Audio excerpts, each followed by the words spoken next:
Hey everybody, it's finally time to give you my review of the Triumph Tiger 1200 Alpine Special Edition.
Thanks to Destination Triumph Solent, I've had this bike for about a week now, and I've been using it as my daily runner. I've gone on some longer trips to go and pick up some tyres and stuff, which was a good chance to try out like the luggage rack on it. I've done some 2-up videos, I've done some country ride videos. I have also done some riding on this bike in the wet, but I wasn't making a video at the time, so I've had a bit of experience with it there. But basically I've used it in as many different applications as I can to just give an overall feeling of what I think of the bike. Now in this review, I'm not going to give you every technical specification in detail because there is too many to cover. The website's there, Triumph's website's got loads of information on there. You can look through each model, of which there are 7 of them. And that's one of the reasons why I'm saying I'm not going to get into it, because I have 6 other bikes to compare it to, and it gets a bit complicated.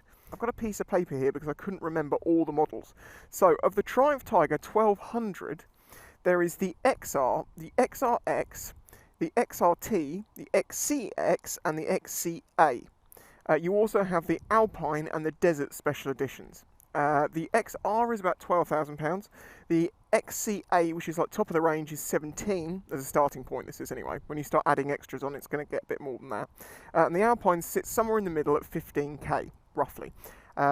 It's, to my understanding, an XRX, which has got like mid-range applications, you know, like extras put on it, like it's got the quick shifter and it's got the adjustable suspension and a few other bits and pieces. But as I say, for actual differences between models, I'm not going to get into too much depth because there's just so much to cover. All these large adventure bikes, and some of the smaller ones, all seem to be going for the same sort of look, you know, this transformery buggy kind of utilitarian futuristic look. The Tiger 1200, the Alpine anyway, I really like the look of it. Some of the other adventure bikes I'm not such a big fan of. It's not necessarily like, I don't look at it and go, oh, that's beautiful, but it's functional, and I like it. They've also done a few things like, this is obviously some extra aero they've put on, but rather than having a panel here which might ruin the lines a little bit, they used to use some clear plastic to hide that away a little bit, which is quite a smart idea. I'm not sure if I've seen that on many bikes before. Just before we get out on the road, let's point out a few features. So you have the adjustable WP suspension, which is electronically adjusted, and I'll talk more about that. You have these 305mm twin discs on the front with 4 piston calipers. So that's 4 pistons per side. That's why the brakes on this thing are so damn good. You've got a lot of braking force up there. Of course, it's a Triumph, so we've got a triple engine in this. This is a 1215cc producing about 139 brake horsepower, if I remember correctly, and 122 newton meters of torque. That is slightly more than the base range ones. They do some playing up and down the range, so you get a bit more power here and there. It is indeed, like many of the adventure bikes, shaft driven. That gives you some pros and some cons when it comes to being out on a world trip. You know, a chain and sprockets might be easier to get hold of than shaft parts, but then again, it may not break as easy. So, you know. And then we got a big disc and a twin pot caliper on the rear. I believe the Alpine also gets this exhaust, which is a little bit lighter than the stock exhaust. It's an Arrow, and it's also supposed to give you a slightly better sound. The sound of this bike it's okay, but it's an adventure bike style. It doesn't rev really high. It's not really loud or anything like that. But to be honest with you, if you're commuting and stuff like that early in the morning, that's probably what you're going to want. The seat is height adjustable to 2 positions, 835mm and 855mm, which basically means you can lift it up and down 2 centimetres. Looking at this edge here, which is a bit dropped, I'm thinking it is on its lower setting. Also the fact that Well, it couldn't really go any lower than this without pressing into that plastic. So I'm going to guess that is in its 835mm position. As you can see, it's got a large colour display which is perfectly visible in the day. But for cameras, it's easier if I do this in my garage where it's a bit darker and I can show you more clearly. But just know that the navigation button for the modes you're going to see on screen is this one, which is up, down, left, right, and click. This is your indicators. This is your menu button for changing, mode button for changing modes. This is your cruise control set button. I believe this might be for auxiliary lights. We have a heated seat button here, a heated grip button here, pass light, horn. And then you've got your standard, as all of the Triumphs have got this. This is your steering lock because this is a keyless ignition. Then you have your on start button and your home button. And your hazards. Right, to the garage and I'll show you the things on the screen. Okay, so as you can now see, these buttons light up. So at night you can see what everything does. Just be aware that, as I say, the main one that I'm going to be using is this joystick down here. Okay, so here's the display. As you can see, we've got the gear position going on up here. Revs, miles an hour, what mode you're in, time, temperature, fuel gauge. This is a warning light to say this bike's well past its service when it was supposed to be done. The average MPG you've been doing, your current MPG, and your range remaining. So if I use that little stick to go across, that allows me to change it from auto contrast to high contrast. I think I've got it in auto, so it's basically, there you go, it's been switching backwards and forwards between the two depending on what's best. It hasn't been too off-putting, but sometimes you see it flash and you're like, huh, what was that? But anyway, this tells you your temperature, adjustable screen, as previously mentioned.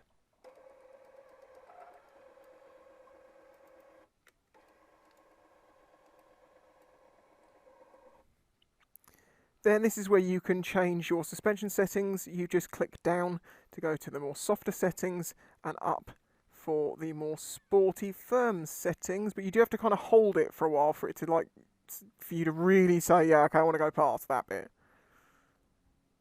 See, it doesn't, it's sometimes a bit slower to adjust. There we go.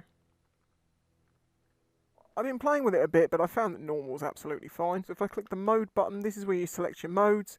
And you see we've got, I believe that's off-road, rain, road, and sport. I've been using it in sport. I have tried it in rain, and that just basically makes the traction control kick in a lot sooner. But you change that by moving across and selecting what you want. Do note though that if you are moving, you have to close the throttle entirely to do that. The ABS light's flashing because the wheel hasn't moved, so it hasn't reset itself since it was first turned on. So as you can see, all the information you need is nice and clear there on the screen. Navigation's quite easy once you get used to this joystick and its left, right, up, down, click system. But yeah, otherwise, let's get back on with the video. Okay, so we're in neutral, pull the clutch in, press the start button, and it'll start up nice and easy. Now the clutch on this is something I am going to talk about because it's it takes a little bit of getting used to. It might not seem it right now, but when I first got on it, it took a bit of practice because this is a torque assisted slipper clutch basically. Now they've done that because it has got a auto blipper quick shifter, and for downshifting with the auto blipper, having one of those clutches means you get a much smoother experience for the rider, and also you don't risk having rear wheel lockups.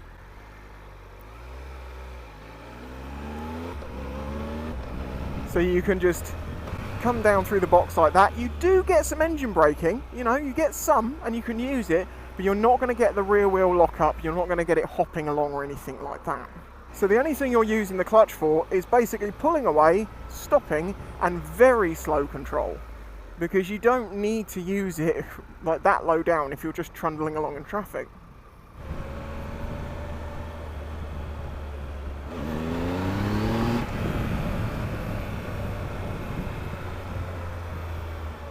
As you can see, it is a torquey monster.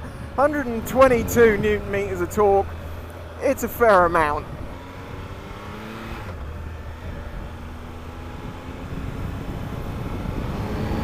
As I've shown in previous videos, these bikes don't ride like you expect them to, big wallowy things or anything like that. They're agile, they feel light. The brakes allow you to feel like it's a much smaller bike because it stops much quicker than you might expect it to.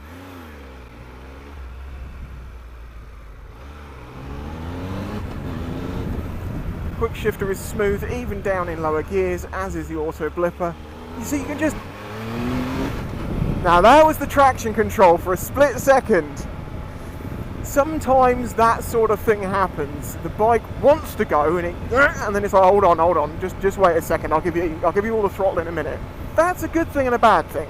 I like to feel like I'm fully riding the bike and I want to make my own mistakes. Equally though, if you have a bike this expensive, if it could just save you that split second of being a bit of a fool, it would be nice. So just riding along like this, how does it compare to other things? Well, there's one thing that stands out. It's smooth. Not only is it just the feel of the road, you know, if you adjust the suspension using the modes as I mentioned earlier on, to find the right setup for the roads you're on at the time, it's very, very smooth. And the engine itself is incredibly smooth. Very few vibrations at all. Just sat here right now, I mean, I can feel a slight rumble through my feet. I can feel the odd rumble through my butt on the seat, but I can't feel anything really through the bars or anything like that. It is incredibly comfortable and smooth. And because you have this quick shifter and this auto blipper on the Alpine, you don't really have to do a lot. You just sit here, adjust the throttle as need be, click up and down the gears a bit, and that's practically it. The miles just fall away. Now, as for wind protection, this bike is pretty good. I don't feel too much wind on my legs or too much push on my chest. But because of the screen on this, and I must mention here, I'm 6'4", so I'm bigger than the average person, this screen's just a little bit too short for me. It is motorised. You can lift it up and down with the use of a control on the thing here. Let's show you that. So let's put it up. Now, as you may have seen in a previous video, this doesn't really work for me because at my height I get a bit blustered up here. If I duck down just an inch or two, I get out of it. So if there was a slightly taller screen or you got one of those little flicks on the top of it, that would be fine and it would protect you. And then there's decent wind protection, but I can't talk too much to it because, as I say, it just blows me in the face. So I tend to use the screen in the lowered position so I get a clean stream of air rather than the buffeting. Now, obviously, this is a mile-munching, world-destroying machine. You know, you can go anywhere on this thing. However, it's also brilliant in the country roads. It's surprising how good it is in the country roads. It doesn't feel like it's nearly as heavy as it actually is. This bike is 240 kilos dry. It's got a 20-litre tank on it, which that would equate to about 15 kilos in fuel, I believe. I'm not sure whether Triumph include oil, coolant and stuff like that in their figures of the dry weight, but if they don't, I'm going to guess this bike fully wet is somewhere around 260, 270 kilos, fully wet, if they don't include some of the other fluids in their dry weight. Otherwise, 250, 260. It does not feel that heavy. Okay, when you're pushing it around, it feels that heavy. When you're trying to hold it upright at slow speeds, you can tell it's got a lot of weight behind it, but it's still manageable as long as I mentioned in my slow control video on this bike, you can ride this very controlled and slow. You just have to have confidence and balance.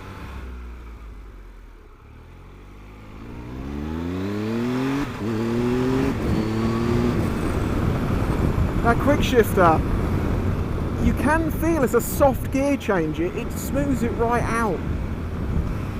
Down the box, also smooth. I have found it's a little bit jumpy in the much lower revs, and if you're too up in the low gears like slow control, you might want to use the clutch to feather a little bit, just because the shifter, the auto shifter, gets a little bit jumpy at those lower speeds with the extra weight on the bike.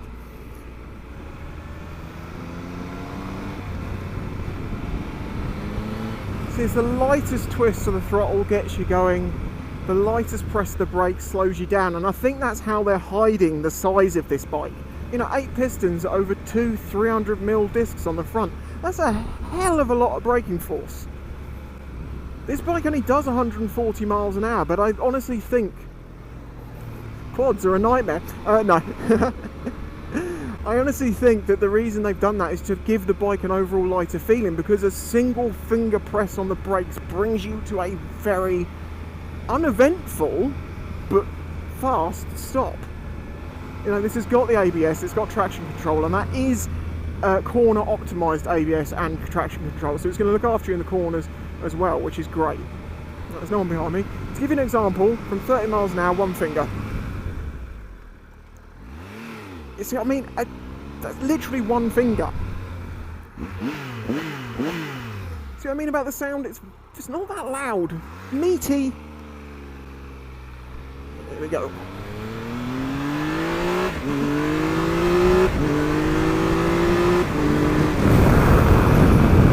You see, it's no slouch. It is no slouch. And that was half throttle, maybe 3/4. Now personally, I prefer smaller engine bikes. And for me, if I was going to have an adventure style bike like this, it wouldn't be the 1200. I might be more interested in the 900 Tiger, and I'm going to try that out soon. So if you want to see my video on that, and a bit of a comparison I guess I'll have to do in that video, then subscribe. I would appreciate it. I'm on my way to 100k. And if you wouldn't mind liking the video at the same time, I'd also appreciate that.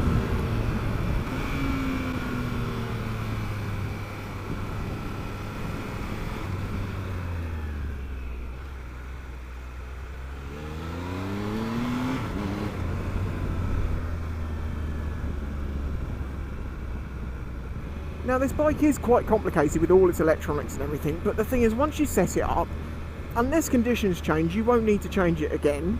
So you can just use the brakes, the throttle and the quick shift or auto blipper, and that makes this bike very easy to ride. However, the electronics aren't without fault. There's a few things I can mention here. The fuel gauge is incredibly slow to react. I didn't know that when I picked the bike up, and I thought it wasn't working at first when I filled it up. And loads of people commented and said, don't worry Spicy, all Triumphs are like that. They have very slow to update fuel gauges, which is like, okay, well, it is what it is. At least it wasn't broken. Another thing I've noticed it tell me a lot is that the key fob is out of range. I'll be sat here with it in my pocket, and it's fine most of the trip, and all of a sudden it says it doesn't have any range to it. It's not a problem because it is in my pocket, but I can imagine if you're forgetful, you might keep stopping and going, hang on, actually, do I have it? Yes or no, I do have it, it's okay. I guess maybe just the range is blocked by the tank, or maybe it being near my phone breaks up the signal to a point that it doesn't trust it. I don't know. So it's not really a problem, but it is something you can note, because I like to try and mention every little thing I've noticed that I'm like, that's not quite how I'd like it to be. The clutch would have been like that, but I've actually got completely used to it. As I say, it's a torque assisted slipper clutch style thing, so it is a little different, and you barely use it, so once you get used to it, it's fine, it's fine. The other thing is this bike gets hot. It gets very, very warm. I can feel it now in my legs. It's not a particularly hot day today.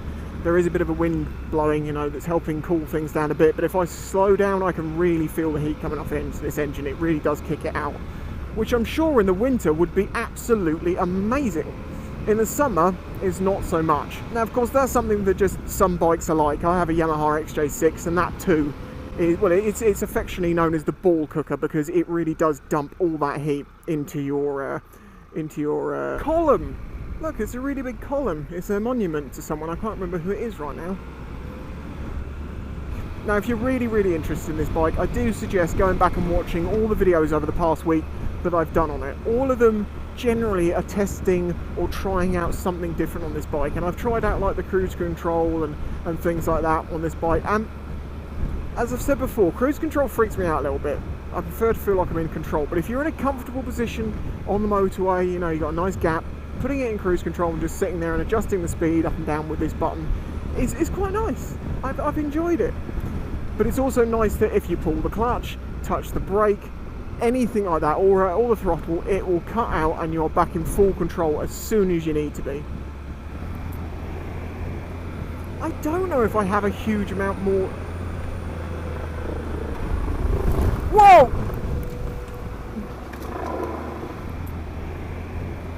I don't know if I have a huge amount more...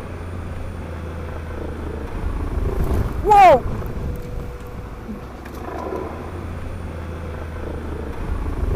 Whoa!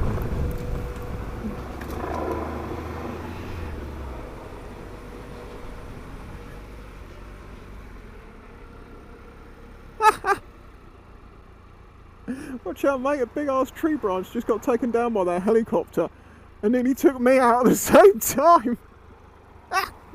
That's the air ambulance. It takes off the top of that building and prunes the trees at the same time, apparently. Excellent.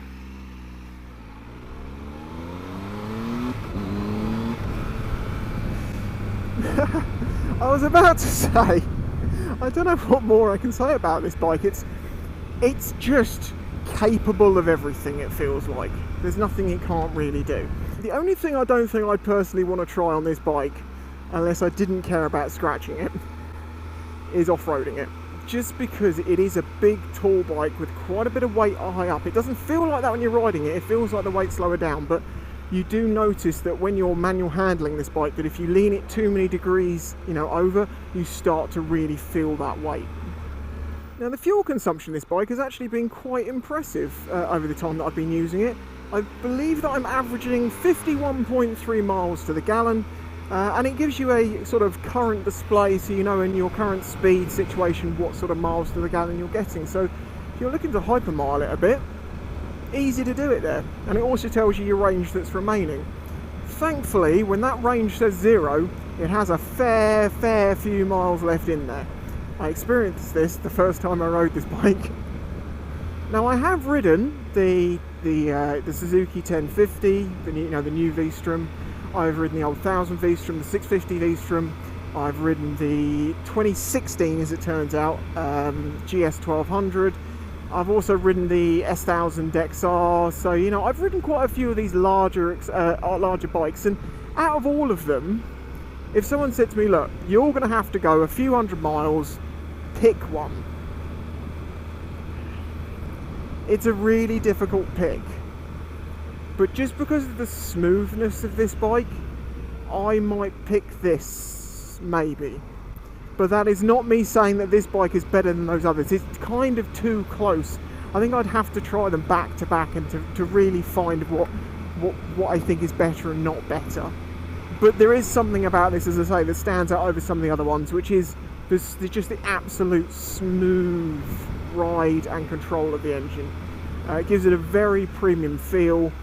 The build quality seems excellent. The parts choices seem smart. They don't seem to put too much money into something that didn't need it. The adjustable screen that comes up and down on the motorised system, I at first thought, well, that's just something to break, isn't it? That's just something to add a bit more price to it. And then when I was riding this bike more, I realised, no, wait, you do want to adjust that thing on the fly quite regularly. Like if you're on the motorway, you're going to want it up to get you, more what on earth was all those? More wind protection. But if you're on the slower roads like this, where you're starting to get quite hot, you want to put it down so you can get the air blast in the face to cool you down. In fact, I'm going to go for that right now. Oh, that's better. I just wish I had a visor from the... Yeah, anyway, although now I'm getting dust in the eyes. You do sometimes want that, the airflow. So to be able to easily move that up and down without having to get off the bike and unlatch something, or without twisting a big twisty thing, to just use your finger and go, I get it. I do get it now. I do still have questions over these grips, because the heated grip button is kind of built into it, and I don't know if you can remove these rubbers or what. So what happens when these wear out, I don't know. If someone in the comments would like to tell me that, thanks, because I'm sure that'll help someone out who wants to know for themselves, because obviously grips don't last forever. Right, well, I'm now just stuck in traffic. So if you found this video interesting, useful or entertaining, please remember to hit that like button. Subscribe if you're new here, I really would appreciate it. If you've been watching for a while and you feel like you want to help support the channel, please consider joining my Patreon to get videos at least 3 days early at this point. Sometimes it's up to a week or so. I really am working ahead because of the amount of videos I kind of get done in a short amount of space of time. And a huge thanks to Destination Triumph for lending me this bike. I really do appreciate that. I'm going to be taking another bike from them in a couple of weeks. I will get the Tiger 900 eventually, but I don't know whether the next bike's going to be the Scrambler 1200 or the Tiger 900. I'm actually excited to ride both, so we'll see what happens with that. If you've got any questions that I've not covered in this video, please do leave a comment below and I'll do my best to answer those. But otherwise, I'll catch you next time. Bye bye. If you enjoyed this video, please remember to hit the like button and subscribe to see future videos. This channel is made possible by the support of the audience. Please consider joining my Patreon to get early access to videos, questions answered in the monthly Q&A, your name on screen, and some exclusive content, all for as little as $1 a month. You can also check out the links in the description to my merch and other ways to directly support the channel. Thanks for watching.